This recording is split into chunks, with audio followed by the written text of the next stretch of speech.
Oh, I'm just a nobody, trying to tell everybody about somebody who can change anybody.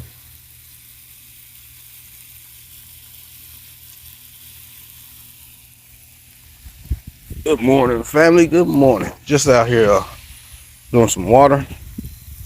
It's been very, very dry around here for the last month. Really no rain at all. The stuff is still thriving. It's been getting down cold, so we're starting to take some damage. I'm starting to prepare for winter.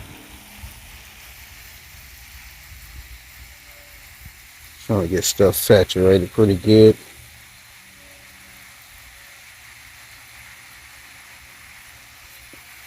You can see on them bananas that took a lot of damage, winter damage, frost damage. I mean, we've had frost a couple nights so far.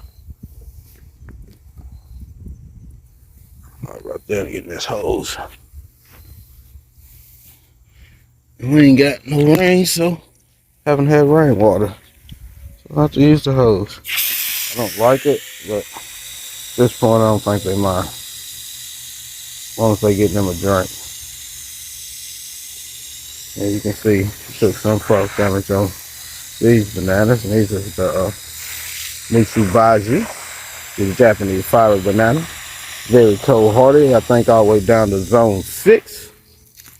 Oh yeah, I think it's down to zone 6.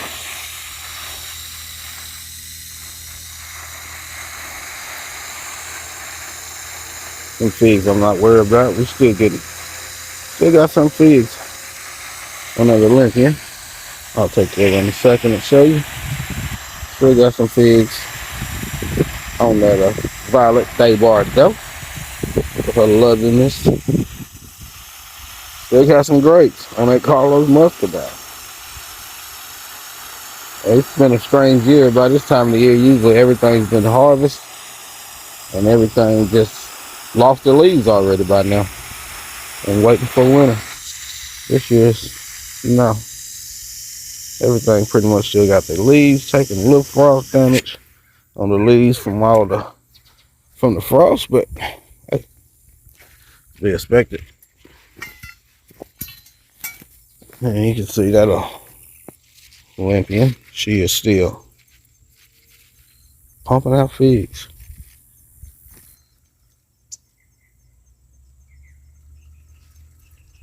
And they're still ripening.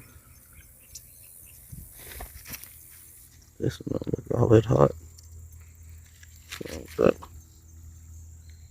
Yeah, that one fell all off. Went ahead and fell off. Don't think it's right. Probably frost damage. Got that one. Let me bust in and see.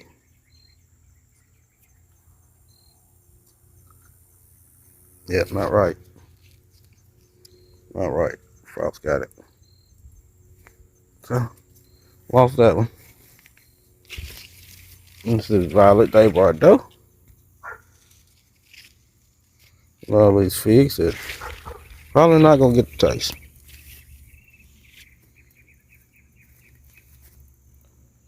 I get some more straw to put around these bananas, which I ain't too much worried about these bananas. They so cold hearted they come back anyway.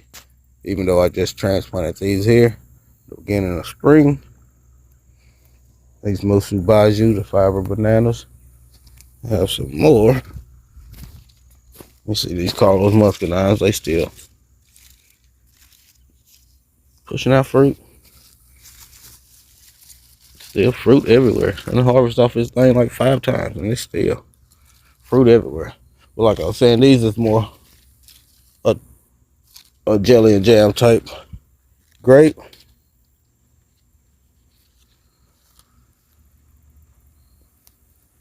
Because the skin is so thick.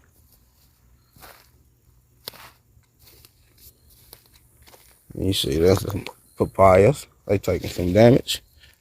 I'm gonna cover these anyway. So we'll see if they're gonna make it. I got one big one over there by the apples.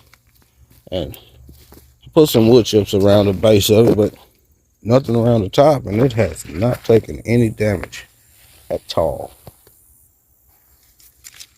These fig leaves are starting to fall off. Gotta get in here and water inside the greenhouse. Like, might be able to get that. That's still hard as a brick. Look how it's drooping. But it's still hard as a brick. I won't get none of those, I don't think. Quite a few of them, but it is what it is. So you got the bananas. Still gonna add some more stuff around these two bananas and that Orinoco over there, just to be safe. These bananas, not gonna worry about. Let them do what they do. I'll cover this brown turkey fig. I'll cut a lot of these scaffolding branches off of this Cadota fig, and I'll cover it, mulch it over. See, you got one fig is trying to ripen, another one right there. That might be ripe, they might ripe, I don't know. I don't really know how I'm gonna cut it, but I know I ain't gonna leave that many scaffolding branches on it. And I'm gonna top them too. Let's give a better chance of getting it covered good and more of it surviving, and not having to start over from the root base with all them suckers. Just give yourself maybe some breather crops, maybe bigger figs. We'll see.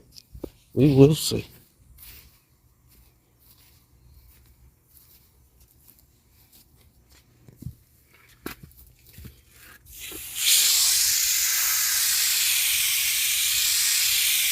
Probably still gonna add more wood chips in here.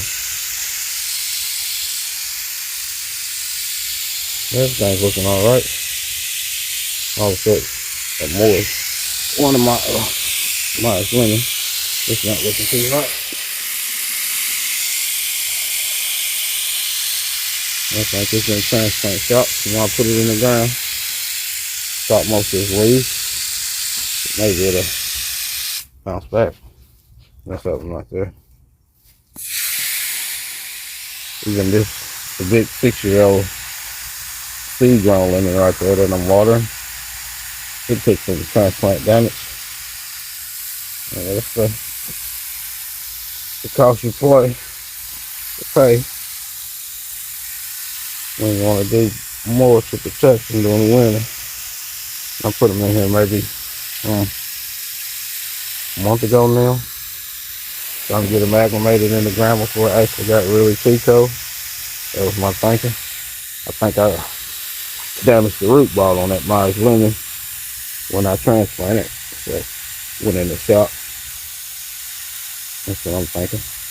That and that seed grown lemon. I think I damaged both of them root ball when I was transplanting them. I think that's what sent them in the shop actually. Because that root ball was massive and I don't think I got it out. And for me just to transplant them maybe a month before I put them off in this greenhouse, I just transplanted them to a bigger pot. Man, when I tried to take them out of that pot to put them in the ground, those root balls were so big, y'all. It was unreal. And I dedicate, I think that was because of all the organic matter that I put in that new mix that I mixed in there. Was mostly homegrown, homemade compost, peat moss, some citrus soil, and some soil certifier, because you know, lemons, they kind of like blueberries, they like that acidic soil. And I also added, what is it, soil conditioner, so it keeps the soil light and fluffy. And I'm telling you, y'all, they took off in them pots. If you don't remember this Morris blood orange from my beginning of spring, this thing was like 16 to 18 inches tall when I first got it. Took the blooms off of it. Now it's like 2.5 foot. I got it in the ground here, and it is blooming like crazy again, y'all. It's got a little spider mite damage on it, but I sprayed for it, so maybe that'll knock it out. And that's right there. You see that damage right there? That's spider mites. So maybe that'll knock that out. keep monitoring it. But you see the blooms all over it. And once they form little oranges, I peel them off because I still want them to get bigger before I get some oranges off of it so they don't break the little limbs. Can't let my baby little limbs get broke. No, I kill not. I got this thing like 16, 18 inches. I didn't pay that much for it. But, hey, I'm gonna take care of them. Regardless how much I pay for them, which I don't never pay that much for my trees anyway. I usually try to find the best deals I can, and I usually do. I think the most I ever paid for a tree was $59, and the only reason why I did that is because I had a gift card from Christmas to Lowe's, and I was wanting a Fuyu persimmon, because, Led Farmer always talking about his. So I wanted one, and I got one last year, and they grew pretty good last year. This year, dude, it never even leafed out. I'm hoping it ain't dead. I keep doing a scratch test on it. It's still green, but it never leafed out. I don't understand that, man. I don't know. Help me understand it.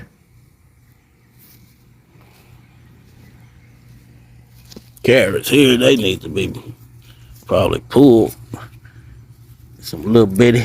I know they little and nice and tender. Be good for some stews, some roasts. I'm about to trip over the cord. Strawberries, they all going to bed.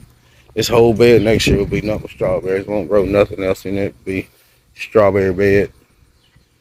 That other thing over there, I took the bed apart from it to use it around the greenhouse. I'll have to find another way to do that one. And I got this bed here, so I'll probably be growing most of my annual gardening next year. Yeah, that's what I got going on. Oh, let me show y'all that papaya before I let y'all go. I was telling y'all about the biggest one. That's my wood chips. Done dwindled down a little bit of nothing now. Let's see. It is still not taking any damage. It's just as thick and lovely as it can be. That one back there too. Yeah, thank y'all for tuning in once again. Odom's Homestead. Growing is my passion.